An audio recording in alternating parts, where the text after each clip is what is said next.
All right, guys, we toss all the other senses together, so this will be pretty quick, hopefully. Maybe, should be 2 parts, maybe. Um, so the other senses, touch, taste, and smell. So we'll start with touch. And so touch is one of these things that it's the first sense we really rely on, right? When we're born, we need touch. And we'll talk about it more, but touch is needed for anyone, or especially baby, to thrive and survive. There's these reports that in the Roman Empire, hundreds of years ago, you had this emperor wonder what would happen if babies weren't held and weren't touched, and they fed them and kept them, in a warm environment and all this other stuff, but they never held them, and the babies ended up dying. And it was one of those things where people started realizing, oh, touch is really important to these infants.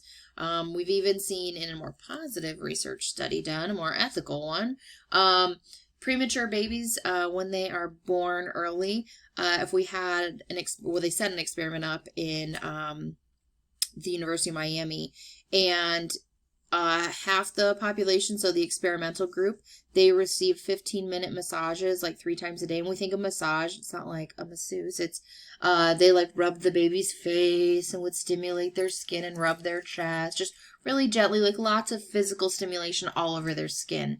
And then they had the control group that just got, the normal stuff. All the babies got maybe held by their parents and fed, but these babies in the experimental group got 15-minute massages 3 times a day. So it was extra. What happened is those babies gained 47% more weight and were sent home earlier than the control group. So it showed that things like touch helps babies thrive. I always think of the baby like rockers or snugglers that they have in the hospitals now that you can volunteer to do, where babies who are born premature, especially those born to like addicted mothers, and those babies are born addicted to drugs as well, what they found out is those babies just being held, no medical intervention that a volunteer is doing, like they're getting that, but also like you just have people come in and volunteer, and all they do is hold the babies and rock them and like physically bond, like touch them and hug them. And it actually helps those babies thrive, and that's why they have those programs, because of stuff like this. So touch is very, very important for our survival and our development. So the whole idea of you can hold a baby too much, no, you can't. That's not true. So here's a little intro of babies being massaged.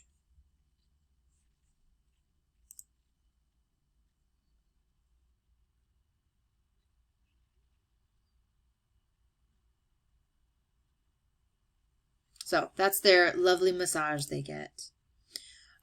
Skin is actually the largest organ we have. And our touch receptors are actually right underneath the surface of the skin. You do not need to know that there's 6 types. It's just like, hey, fun fact.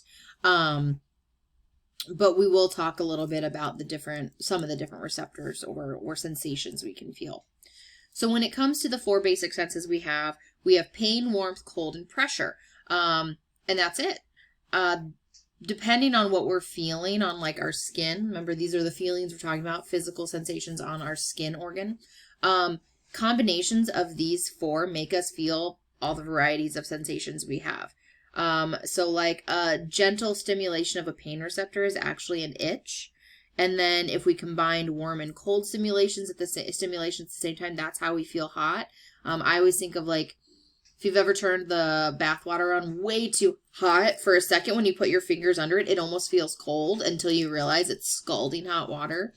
And that would make sense with the cold and warm receptors going off at the same time. It gets a little confusing in a moment. And then things like wetness, it's actually cold and pressure at the same time, and that's why things feel wet to us. So super interesting how it's just this weird combination of these 4 that make us have all these different sensations on our skin. So all of this relates back to Unit 1 with our somatosensory cortex, right? And the fingertips we talked about have like the largest space on our cortex, and that's evolutionary making sense, right? We feel things with our hands, and so it would make sense for us to have the ability to feel lots of things, so they deserve more room on each of the sides of our somatosensory cortex. Quiz yourself.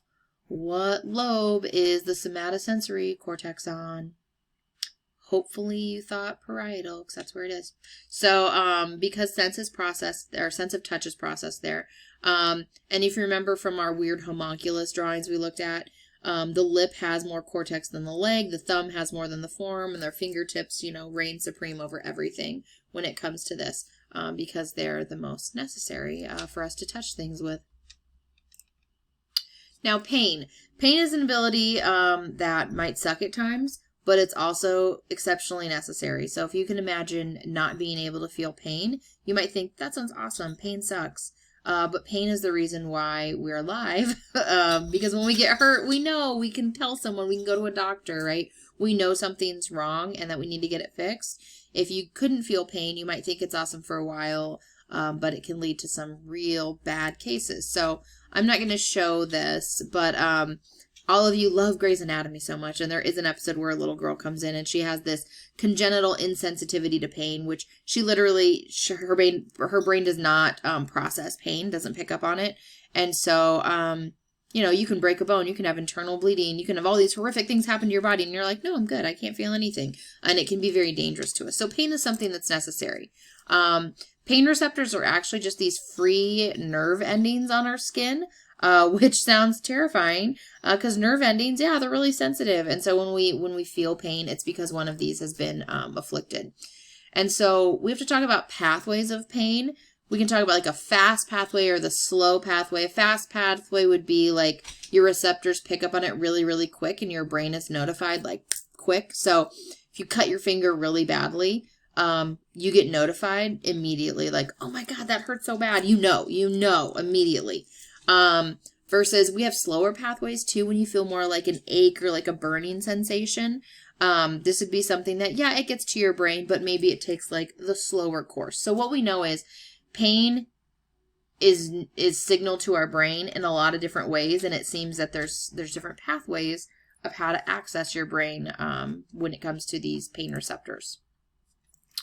We also have a difference between acute and chronic pain. Acute is pain that occurs after an injury or like a surgery, and it usually goes away after the injury is healed. So if you break your arm, after the injury starts healing, it goes away. Or if you've had a surgery, the incision site eventually heals up and you're okay and you're back to normal, or whatever, joint you had worked on or whatever, it eventually starts going away and feeling more normal.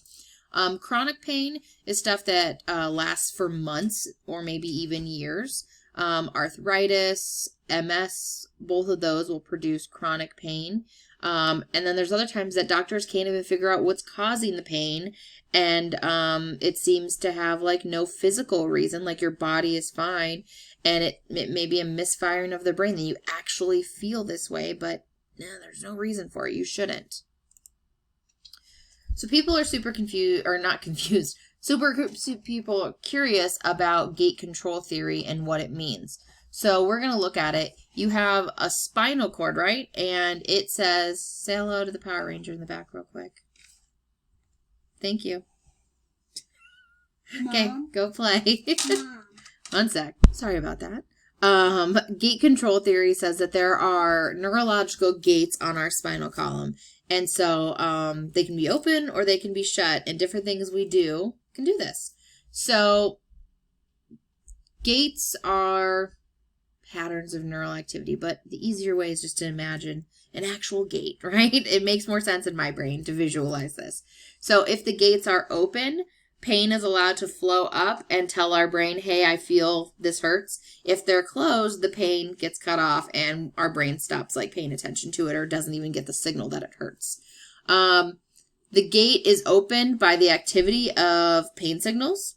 And we would say that pain goes up small neural pathways, right? Neural fibers. So think of all these tiny little streets that go up your spine, right? And that's how pain goes. But we have larger streets or larger neural fibers that run too. And only one can be on time. You either have the big ones open or the small ones open. They can't both be doing it at the same time.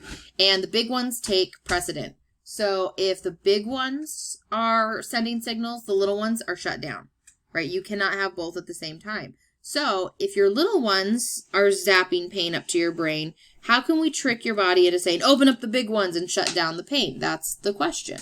So yeah, it's super confusing. So if we're going to break this down into 3 steps, we have step 1, Without stimulation, both large and small nerves are quiet. There's nothing going on. Our skin's not being stimulated in any way. The gate is closed and there's absolutely no pain. If we go to step 2, when the stimulation you feel is non-pain, large neural fibers are activated. So if you like rub your arm, right? We're rubbing our arms right now. I feel that. My skin is picking up on it and telling my brain I feel something on my arm and my hand because I'm touching. My large neural fibers are activated to say, hey, this is a non-pain signal, but hey, we're feeling stuff because there's a lot of feelings going on. And the pain gates are still closed because the large neural fibers are on. So the little tiny streets, those gates, they're shut down because I'm not feeling anything. Now, when there's a painful stimulation, the nerve fibers, the small little pathways, are signaled to go. The gate is open and I feel a bunch of pain because now pain receptors have been said, go, go, go, you feel this. The little streets have opened up and they're sending signals to my brain of pain. So the crazy thing with gate control theory, the thing I always think of, so like let's say I smack my knee really, really hard on a chair and it hurts. The first thing I do when I like hit some part of my body and it hurts is my hand goes down there and I rub it or I grab it, right? And so people think maybe that's our body's way of automatically trying to shut down the pain receptors, those pain pathways. Because the second I start rubbing my knee, I have a new sensation forming, and maybe I'm trying to force the large pathways to open up and feel the sensation of my hand rubbing my knee. And if I can pick up that sensation, the pain ones have to shut down, or they have to at least, quiet. And so maybe that's one of the reasons we have that automatic reaction, is to try to shut off the pain. So physical and mental distractions can cause us to shut down pain to some extent, right? We can just be physically distracted by things like rubbing our knee. We can mentally be distracted by they're asking us, we're being asked questions or we have to focus on something else. So we don't pay attention to it. And we also have natural painkillers in our body, like endorphins. If you do something that really, really is painful, endorphins will be released and you won't feel it. So we even have this like placebo painkiller. Body will activate endorphins because it thinks medicine is doing the work. I always think of like Phineas Gage. They talk about how they gave him water and said it'll make him feel better. And he was like, oh, it's helping. It was one of those things where his brain may have been able to trick itself to thinking like the water's like medicine. It's going to make us feel so much better. And when he drank the water, it would just release more endorphins. So sometimes that's the same thing. You could give somebody Tylenol and it actually would like help almost to an extraordinary level because their brain releases endorphins too.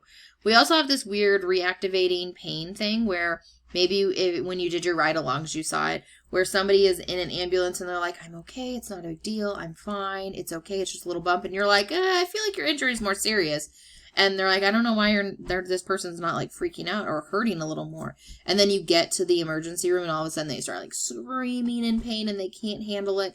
That would probably be because of this reactivating pain. The second you know you're in a safe spot, your body says, okay, we don't need any more endorphins. Other things are going to manage. They have drugs here. They have people who can help us.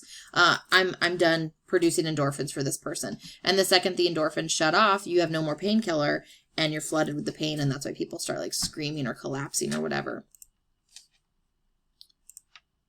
So we also have phantom limb sensation where people have a missing limb.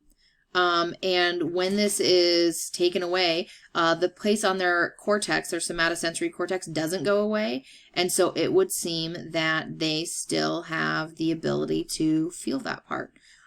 Just because you don't have the body part anymore doesn't mean your brain still doesn't have an area linked to it. And so this part may still be lighting up even though your leg's not there. So you feel pain for whatever reason, this on fire sensation.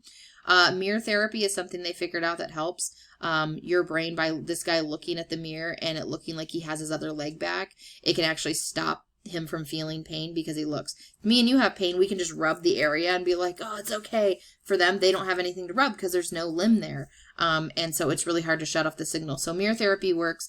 I'll attach a link to a video with Dr. Ramachandran, and he does this whole thing with phantom limb and testing it on a person and talking about the somatosensory cortex, which is super, super cool. So that's where I leave off with phantom limb sensation and touch. And then I will do smell and taste in the second part of this. Okay.